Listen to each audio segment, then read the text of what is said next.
What? No, he couldn't be bringing 7 on Sunday back already? It's only been like 4 or 5 months. I guess it's time, guys. It's the return of 7 on Sunday with a very special episode today. If you're not familiar, this is Beyond AR TV, the second channel to my main channel, Album Review TV, where I do reviews on current album releases and occasionally throwback albums. And as you saw this past week, I tackled Insomniac, the 1996 album from Green Day, and I promised something special this weekend. This is it right here on the second channel. 7 on Sunday, if you are not familiar, is where I normally count down 7 of my favorite things. A lot of the time it is viewer requested, and I've been having this one requested for quite some time now. But as a special exception for the return of 7 on Sunday, we are doing 17 on Sunday. It is my 17 favorite Green Day songs of all time, as requested by you guys. Kicking off this list at number 17, we have Platypus blasting through. Platypus, parentheses, I Hate You, is one of the most angry Green Day songs to date. I think I like this song because it's so in-your-face, blatantly just, I hate you, fast rock, punk rock influenced. Everything about this track clicks and has stuck with me for a very long time. Number 16 comes from a little album called Dookie, released in 1994, sold over 10 million copies. You may have heard of it, and you also might have heard of number 16 on my list, Pulling Teeth. It's about a guy who keeps getting hurt and knocked around by his girlfriend, and he doesn't know why he's staying in this relationship, but hey, at least every time he's back on his ass, he gets taken care of. This song is, I think, one of Green Day's funniest. Number 15 comes from the album Warning, and it's called Minority. I love the music video that goes along with this song as well. As a song, it definitely has that political edge. It starts to kind of seep in. You see where maybe American Idiot came from 4 years later. This song has a lot of different instruments in it, and I love that. I love the different sections used and the backing vocals on this one, and I like the fact that it's just so memorable in terms of its vocal presentation. The backing vocals, really everything, the chorus, it's just so hooky.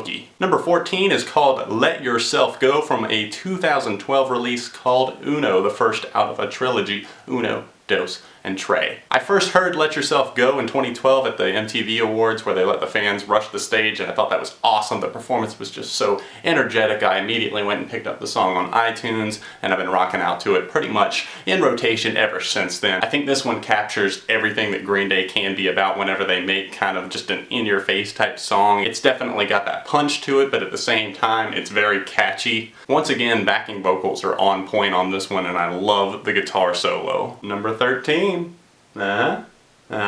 What album did it come from? It's Holiday. It's one of the first songs that I ever heard from the band. It's very political, and I still beg to dream and differ. Number 12 is off of Insomniac, that album that I just reviewed, and it's called Geek, Stink Breath. One of their best singles from the 90s, in my opinion. It's another one that's kind of funny and humorous, but at the same time, it's just all about being kind of an outcast and not giving a fuck. Number 11 is one of the most underrated Green Day songs, in my opinion. It's called Restless Heart Syndrome, and it is off of the 2009 release 21st Century Breakdown. I think that this song encapsulates so many different moods. It starts off very melancholy, kind of dark and distant, and then it kind of all comes together with this huge, just out-of-this-world guitar solo, which I absolutely cannot get enough of. I also thought that this track was very well written, very powerful, and kind of written from a state of maybe like either depression or addiction. Breaking into the top 10, we have Brain Stew, not Jaded, but Brain Stew. I think that this is one of the most memorable tracks of the 90s, and if you have not heard it, you're doing yourself a disservice. Number 9 is another underrated song, in my opinion, Peacemaker, again from 21st Century Breakdown. This one has a lot of maybe even European and Spanish influences into it.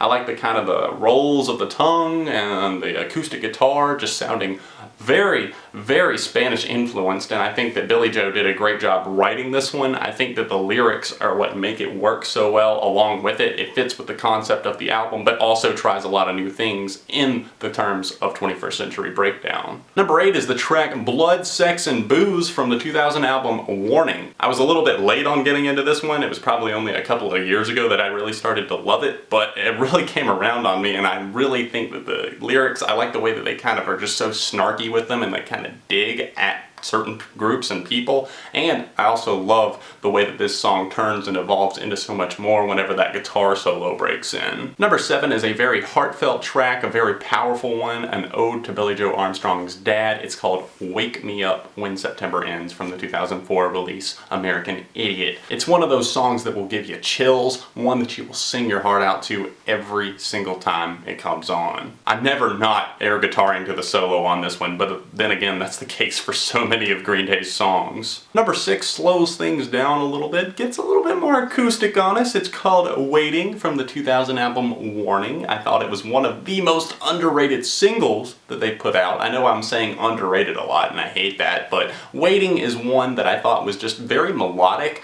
and very peaceful and at times relatable, honestly, to me, and I think that it's one of their best tracks for that reason. I think that I just connect with it. It's a really good song for really almost any situation. I think most people really enjoy this one, even if they just casually listen to Green Day, and I think that's what makes it a winner. Number 5 comes from their most recent album that they've released, the album Trey, and the song is called Dirty Rotten Bastards. It's Green Day doing what they do best, making those long songs that have so many stylistic shifts and changes, and we'll get into more of those in just a second. Number 4 throws it all the way back to Dookie again, and we get to Longview, the Burnout's anthem. And yeah, I know I said Burnout. That's very close to making the list, but not quite in the top 17. Jobs, Summer Heat, Masturbation, all themes found in this track, and it's one that is just essential Green Day listening for the fact that it's got that groovy bass line going on, it's bass driven, and then of course an explosive chorus that makes it stick in your head for, honestly, well, 20 years now.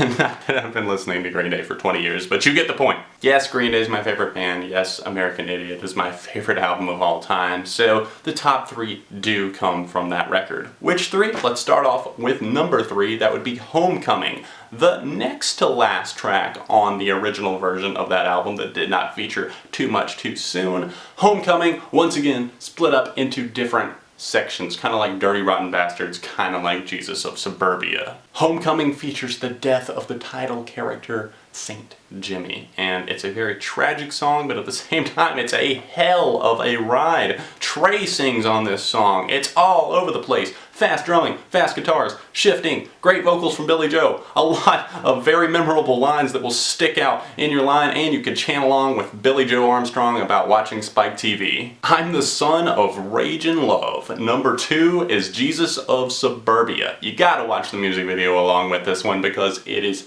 epic and it continues the tale of this record. Honestly, for all of American Idiot, you need to see all of the music videos because they're all excellent. They all fit the storyline that's going on with what the lyrics are saying in these songs. And I think that that's what's wrong with so many music videos is they kind of just have no plot to them or have nothing to do with the actual song. And Green Day got it right on American Idiot for the music videos and of course on the music itself. Jesus of Suburbia is another one of those songs like I was talking about that shifts to different stories and different styles all throughout. I think honestly it is one of the best shows of musicianship that I have ever seen. Still to this day, I've been listening to it since 2005 and it will never get old, just like my number 1 song on my all-time songs list and of course on this list for the greatest songs of Green Day, Boulevard of Broken Dreams.